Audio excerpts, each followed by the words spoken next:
The legend Vorathis was not just a dragon. He was a warning carved into the bones of every nation that had ever defied him. He had not always been this. There was a time, buried so deep beneath centuries of fire and silence, that even Vorathis himself rarely touched it anymore, when he was simply a young creature discovering the width of the world beneath his wings. He had been curious once, watchful, even in his own quiet way, gentle. But the world had not met that version of him with open hands.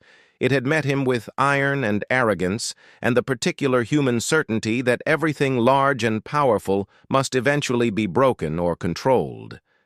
And so Vorathis had given the world something it could understand. He had given it devastation, clean and absolute and impossible to misinterpret. And 3 armies had marched against him across 3 different centuries, and none of them had returned with more than ash and regret. The first came from the kingdom of Aldenmere. 20,000 soldiers in enchanted armor, blessed by priests and cheered through cobblestone streets by citizens who believed their king had finally found the answer to the dragon of Veldraken. Vorathis had watched them cross the valley below his mountain with something close to curiosity. By midday, Aldenmere's greatest military force had become a blackened memory pressed into the earth. The second army arrived a century later, a coalition of northern kingdoms who believed the solution was simply more men and better magic. They were wrong in every direction.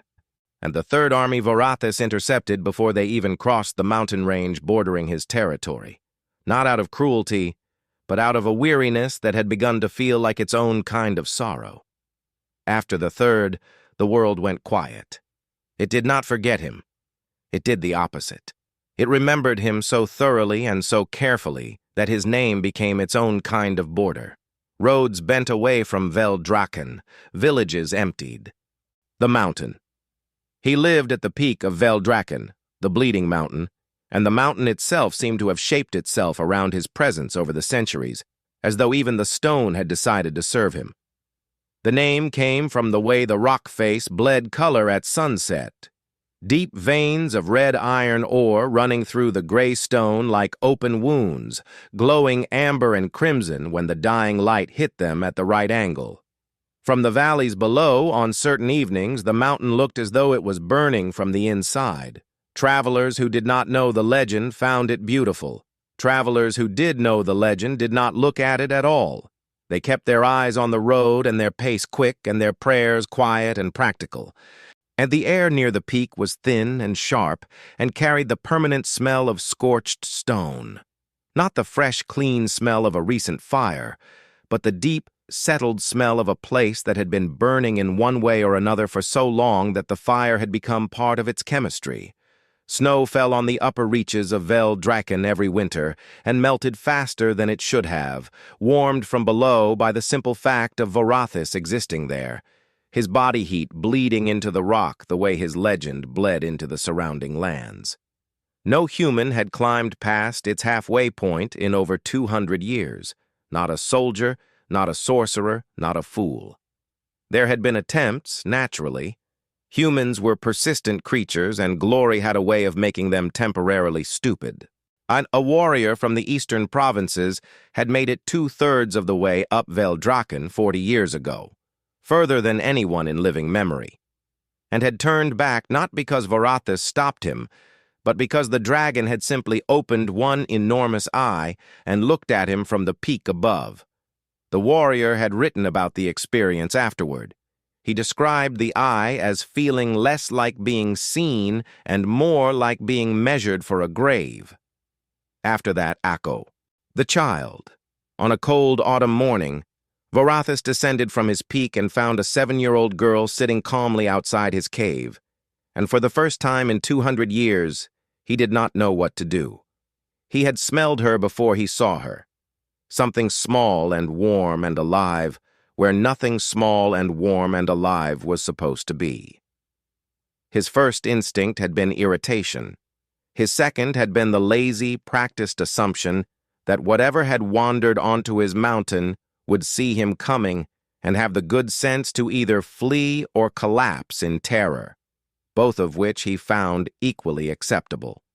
He had descended with his wings spread wide, his shadow swallowing the upper face of the mountain the way a storm cloud swallows a field, at every scale on his body catching the pale autumn light in ways that had made seasoned soldiers drop their weapons and weep.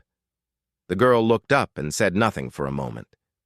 Then she tilted her head slightly to one side, the way children do when they are genuinely trying to understand something, and her expression held not a single trace of the fear that Varathis had come to consider a basic courtesy. She had scraped knees from the climb, dark with dried blood at the edges. Her hair was tangled beyond rescue by the mountain wind. Her coat was too thin for the altitude, and her boots were worn nearly through at the soles, which meant she had walked a very long way before she had even begun climbing. She was, by every observable measure, a small and fragile human child who had done something extraordinarily dangerous and arrived at the other end of it looking faintly pleased with herself. She had scraped knees, tangled hair, and the most unsettling lack of fear he had encountered in 2 centuries of terrorizing the known world. Varathis lowered his head by degrees, his enormous eyes narrowing as he brought them level with her, close enough that his exhaled breath moved the loose strands of hair across her face. She did not the touch. Varathis lowered his enormous head toward her, not in welcome, not in greeting, and certainly not in any gesture that could be mistaken for warmth, but in the pure, bewildered disbelief that something so impossibly small had survived the climb at all. He studied her the way he had once studied the armies below his mountain, with detached, analytical attention, cataloging details with the patience of a creature that had outlived every enemy it had ever made. Her hands were small and chapped raw from the cold rock face. Her fingernails were broken from gripping the stone. The climb had clearly cost her something, and yet here she sat, looking back at him with those enormous brown eyes that seemed to contain no fear whatsoever, only a kind of bright, a steady curiosity that Varathis found more disorienting than any weapon that had ever been pointed at him. He brought his head lower and lower still until the broad ridge of his nose was level with her chest, and his eye, amber and ancient and larger than her entire torso, was watching her from a distance of less than 2 feet. It was the kind of proximity that had caused grown men to lose control of their bodies entirely. It was the kind of closeness that made the air feel thin and hot and final. The girl reached out her tiny hand and pressed it flat against the ridge of his nose without hesitation. The touch was almost nothing. Her palm was so small against his scales that it barely registered as sensation, the way a single raindrop barely registers against the surface of an ocean. He had been struck by enchanted lances, and he had been bound by sorcery powerful enough to crack the earth. He had flown through lightning storms that would have reduced anything else alive to cinders. None of those things had made him stop the way this did. Something inside the dragon went completely, unexpectedly still. Not the stillness of a predator pausing before it strikes. He knew that stillness well. The painting sable reached into her coat with her free hand, the other still resting against his scales as though she had no intention of moving it, and unfolded a crumpled piece of painted cloth that had clearly been folded and unfolded so many times it had grown soft at the creases, like something carried close and consulted often. She held it up toward him with both hands, the way a child presents something precious and important to an adult they are not entirely sure will understand its value. The cloth was small, no larger than a page from an ordinary book, and the painting on it was simple in the way that only very honest things are simple. No grand brushwork, no elaborate framing, no attempt to impress. Just a figure and a feeling rendered in faded pigment by hands that had clearly cared more about truth than technique. It showed a young dragon curled protectively around a glowing nest, with eyes that were warm rather than terrible. The dragon in the painting was not monstrous. It was not the creature that cartographers marked on maps with warning symbols and heavy ink. It was something younger and quieter. Its body curved inward rather than outward, sheltering rather than threatening. Its great head bowed low over whatever small and luminous things lay nestled beneath it. The eyes were the detail that held the painting together. Whoever had mixed those pigments and guided that brush had understood something essential, that the eyes are where the truth of a creature lives, and the truth in these eyes was not fire or fury or the cold indifference of something that has forgotten how to feel. The truth in those eyes was tenderness. Sable smoothed the cloth carefully with her thumb, a gesture so habitual it was clearly unconscious. The gesture of someone who had handled this particular object through grief and uncertainty, and the long, quiet process of deciding what to do with a question too large to simply let go of. My mother painted. The memory voracious recognized the dragon in the painting immediately, and the recognition hit him the way the ground hits something that has fallen from a very great height, sudden, total, and impossible to walk away from unchanged. It had his eyes. Not the eyes he wore now, ancient and amber, and carrying the particular coldness of a creature that has decided the world is something to be endured rather than inhabited. But his eyes from before, the eyes he had looked out of when the world was still wide and strange and full of things that made him pause, not out of tactical calculation, but out of something simpler and far more vulnerable. The wings in the painting were his, too. The exact angle of the leading edge, the way they curved inward when he was at rest.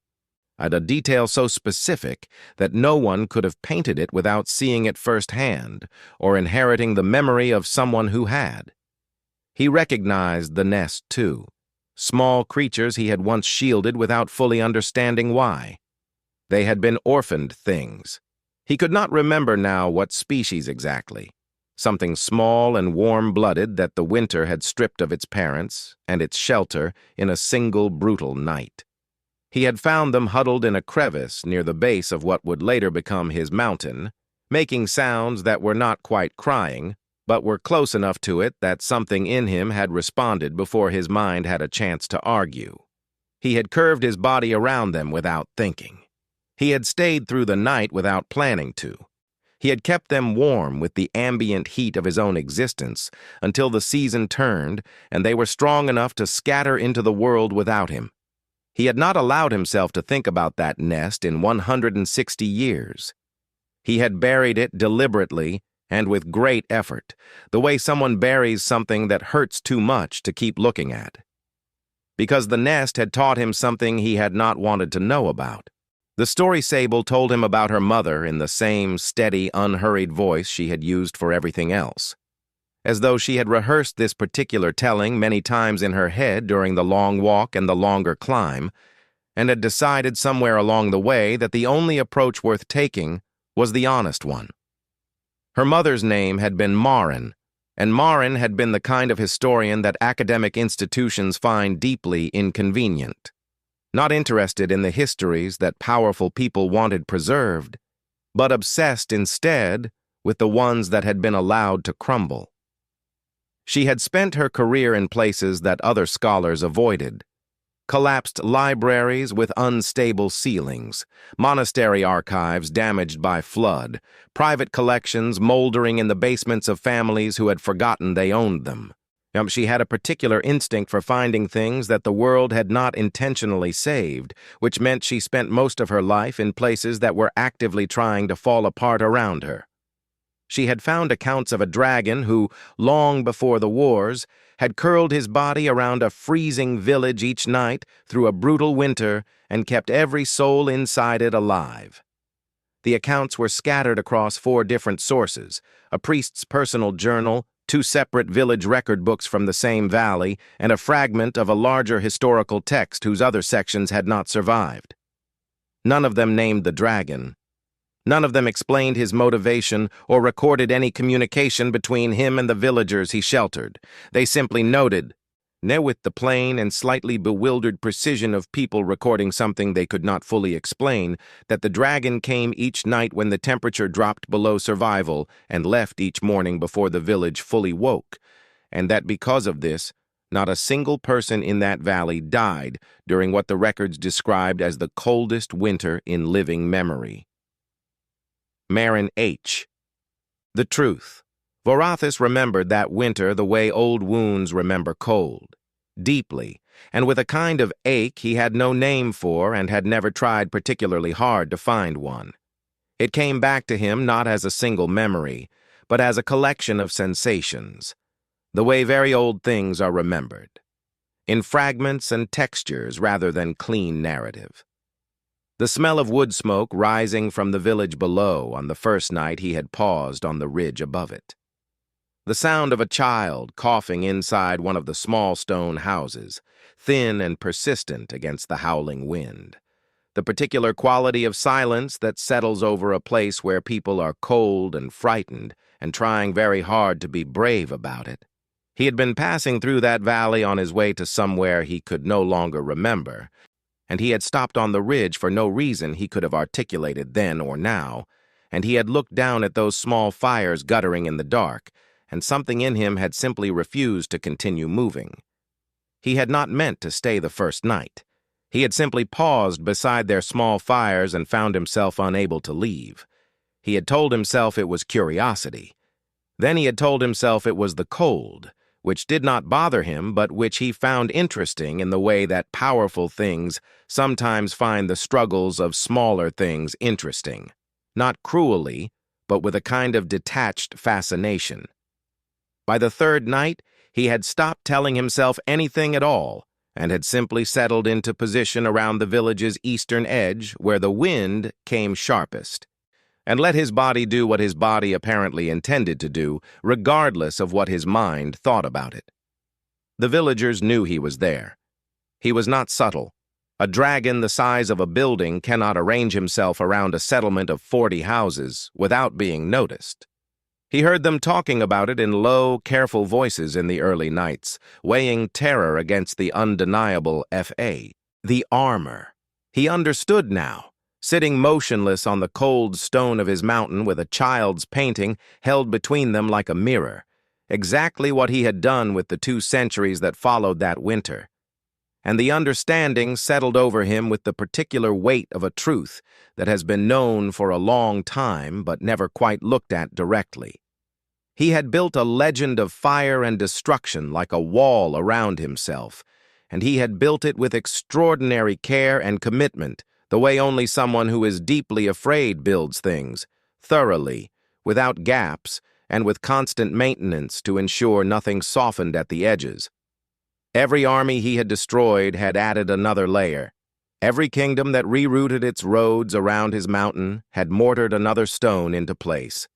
Every cartographer's warning symbol, and every father's cautionary tale, every soldier who turned back at the halfway point of Veldraken had been, in their own way, a contribution to the structure he was building, a fortress not against external threat, but against the possibility of ever again becoming something that could be hurt by caring.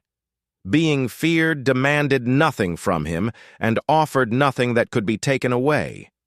That was the elegant brutality of it, and he had understood it clearly even at the time, even as he was making the choice, even as he watched the first army march toward him and felt the cold and deliberate decision crystallize inside him like iron cooling in a mold. Fear was a transaction that cost him nothing. It required no vulnerability, no presence, no sustained attention to the well-being of anything outside himself. The feared thing simply existed, and the fear did all the necessary work of keeping the world at its proper distance. It was the most efficient arrangement imaginable for a creature that had decided, in a freezing valley at the end of a long winter, that closeness was indistinguishable from exposure. But being trusted, the question Sable was not asking him with grand words or trembling reverence, and that Vorathis was beginning to understand was precisely what made her so impossible to dismiss. He had been asked questions before, in the rare and usually fatal instances when humans had found themselves close enough to attempt communication. They had asked with the elaborate formality of diplomats who believed that the right phrasing might be the difference between conversation and incineration.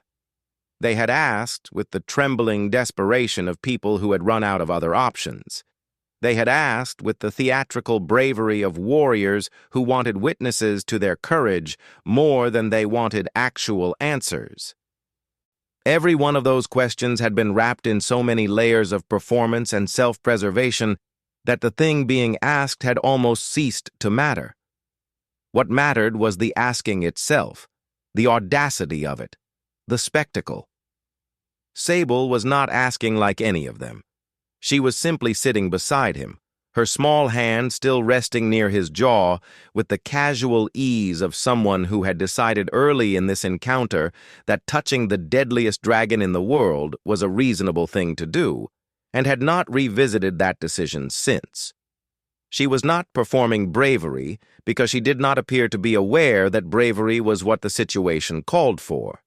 She was simply present, entirely, quietly, without agenda beyond the single honest purpose that had brought her up the mountain in the first place. And her eyes held the same patient honesty her mother must have carried into every forgotten library and crumbling ruin. He could see Marin in her clearly now, not in the specific features of her face, but in the quality of her attention, the way she looked at things, as though she genuinely expected them to reveal themselves if she simply waited long enough without flinching. It was the look of someone who had grown up watching a parent approach the broken and the bury. The answer. Vorathis lowered his head slowly. Not with the calculated deliberateness of a predator, not with the weary resignation of something defeated, but with the particular careful gentleness of a creature that has just remembered it is capable of gentleness and is moving slowly so as not to frighten itself back out of it. It took a long time. His head was enormous, and the distance from his natural resting height to the cold stone of the mountain was considerable, and he covered that distance with the kind of attention that suggested each inch of it mattered. That this was not a casual gesture, but something closer to a ceremony, private and unrepeatable, and weighted with 200 years of everything that had led to this single moment on this particular stretch of cold gray rock. Sable watched him come down without moving, without speaking, without doing anything that might interrupt whatever was happening in the vast and ancient interior of the creature, lowering itself toward the earth beside her. His head came to rest on the stone with a sound like a held breath finally released. He closed his great amber eyes for the first time in years, without bracing for a battle. That was the detail that would have undone anyone watching who understood what it meant. Vorathis had not closed his eyes in genuine rest since before the armies came, since before the legend calcified around him, since before he had made the decision to convert every vulnerability he possessed into threat and every soft thing inside himself into stone. To close one's eyes is to accept for a moment that the world does not require your constant vigilant opposition. It is the smallest possible act of trust, trust in the surrounding stillness, trust in whatever sits beside you, trust that the next moment will not require you to be ready for it before it arrives. He breathed out, long, warm, and quiet, and the mountain seemed to exhale with him. The wind shifted, the purpay, the descent. He did not come down from Veldraken all at once, and anyone who understood anything about the nature of very old and very wounded things would not have expected him to. Change of the kind that had happened on that cold autumn morning, the kind that reaches down through centuries of deliberate construction and touches something that was buried alive rather than dead, does not announce itself with grand gestures or immediate transformation. It moves the way glaciers move, with a momentum that is invisible from moment to moment, but unstoppable across the span of seasons, reshaping everything it passes over so gradually that the reshaping is only visible in retrospect, only legible when you stand at a distance and compare what is now to what was then. Vorathis had spent 200 years becoming what he was. The becoming of something different would take the time it took, and he did not rush it, and no one was in a position to ask him to. It happened slowly, the way glaciers move, and the way old hearts open, one careful season at a time. The first sign was simply his absence from the peak on certain mornings, a detail noticed by the handful of scholars and watchers who had made careers of observing Veldraken from safe distances and recording its occupants' habits in careful journals. Then came the sightings. Not the sightings the world was accustomed to, the kind accompanied by screaming and the acrid smell of smoke and the particular chaos of a population discovering that the direction they chose to run matters enormously. These sightings were quieter and considerably more confusing. A shepherd in the eastern valley looked up from his flock one January morning to find Vorathis sitting on the ridge above him, motionless, watching the sheep with an expression the shepherd later described, somewhat helplessly, as contemplative. A fishing village on the coast reported 3 consecutive mornings of finding enormous tracks in the sand above us. The guardian nations sent diplomats and scholars and warriors, and Vorathis regarded all of them with the same patient, faintly exhausted attention that a mountain gives to weather, acknowledging their presence without being particularly moved by it. The diplomats came first, as diplomats always do, because diplomats are the people governments send when they want to understand something without committing to any particular response to it. They arrived in formal delegations with elaborate credentials and carefully prepared speeches and gifts that represented significant portions of their national treasuries: gold, rare artifacts, enchanted objects of considerable power, things that had taken kingdoms generations to accumulate.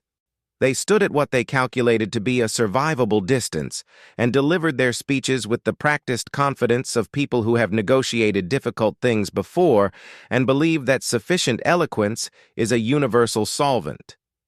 Vorathis listened to each of them with his great head tilted slightly to one side and his amber eyes moving between the speaker and the middle distance in a way that suggested he was paying attention to something they could not hear. When they finished, he said nothing, and eventually they left, and their careful notes described the encounter as inconclusive, which was the diplomatic way of saying they had no idea what was happening. The scholars came next, because scholars arrive when diplomats fail and bring different tools: observation, categorization, and the belief that if you document something thoroughly enough, you have in some meaningful sense understood it. They set up camps at careful distances with telescopes and recording instruments and debated among themselves in the urgent, slightly competitive way of academics who sense that something historically significant is occurring and want their interpretation to be the definitive one. They wrote extensively about Vorathis's changed behavior, a life beside him. Sable grew up walking beside the deadliest creature in the world, and the growing up happened the way it always does, gradually, then all at once, in ways that surprised everyone, including her. She was 7 when she climbed the mountain, and 8 when she climbed it again, this time because Vorathis had learned in the intervening year that waiting for her to return was a sensation he did not enjoy and had no framework for managing.